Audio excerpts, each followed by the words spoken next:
ധനുരാശിക്കാരെ സംബന്ധിച്ച് ഇതില് മൂലം, പൂരാടം, ഉത്രാടത്തിന്റെ കാൽഭാഗവുമാണ് വരുന്നത്. അപ്പൊ അവരെ സംബന്ധിച്ച് ഇതിൽ 4-ാം ഭാവത്തിലാണ് ശനീശ്വരൻ വരുന്നത്. അപ്പൊ 4-ല് ശനി വരുമ്പോൾ ഇത്ര നാള് നമ്മുടെ 3-ലെ ശനി മുടി വെച്ച് വാഴും എന്നൊക്കെ പറയുന്ന പോലെ സ്വന്തം വീട്ടിൽ ബലവാനായിരിക്കുന്ന ഈ ശനീശ്വരൻ 4-ാം ഭാവത്തിലേക്കാണ് വരുന്നത്.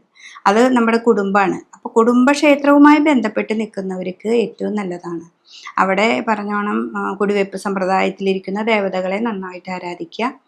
പിന്നെ നമ്മുടെ ഈ വ്യാഴം എന്ന് പറഞ്ഞാൽ ഈ കുടുംബത്തിലുള്ള ഗുരു എന്ന് പറഞ്ഞ കാരണന്മാരൊക്കെ വെച്ചിട്ടുള്ള ആൾക്കാർക്ക് നന്നായിട്ട് പ്രാർത്ഥിക്കുക. വീട്ടില് കലഹങ്ങളില്ലാതെ, സാമ്പത്തികമായി തർക്കങ്ങളില്ലാതെ നോക്കുക.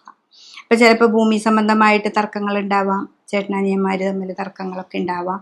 അതിനൊക്കെ നമ്മൾ കാരണന്മാരൊക്കെ പോയി ഒരു വഴിപാടൊക്കെ വെച്ച് പ്രാർത്ഥിച്ച് വന്നിരുന്ന അത് വഴക്കില്ലാതെ, ഒരു ഭൂമി ഉണ്ടെങ്കിൽ നമുക്ക് അതിന് പകുതിയാക്കി എടുക്കാൻ വഴക്കില്ലാതെ നടക്കാനായിട്ട് നമുക്ക് സാധിക്കും. അപ്പോൾ ഇവര് ധനുരാശിക്കാരെ സംബന്ധിച്ച് ശനീശ്വരൻ 4-ലാണെന്ന് മനസ്സിലാക്കി, സാമ്പത്തികമായ വിഷയങ്ങളിലൊക്കെ മനസ്സിലാക്കി, കണ്ടകശനിയാണ്. ഇപ്പോൾ പറയുമ്പോൾ ജ്യോത്സ്യന്മാരുടെ അടുത്ത് പോകുമ്പോൾ പറയാം അവർ എന്താണ് 4-ലെ ശനി കണ്ടകനാണ് എന്ന് പറയും. അപ്പോൾ കണ്ടകനാണെങ്കിലും അത് വ്യാഴക്ഷേത്രത്തിലായതുകൊണ്ട് ദോഷത്തെയൊന്നും അധികം ചെയ്യുന്നില്ല. നല്ല മുന്നിലേക്കുള്ള വഴി നിങ്ങൾക്ക് ഏറ്റവും നല്ലതായിട്ട് മുന്നിലേക്ക് പോകാനായിട്ട് സാധിക്കും.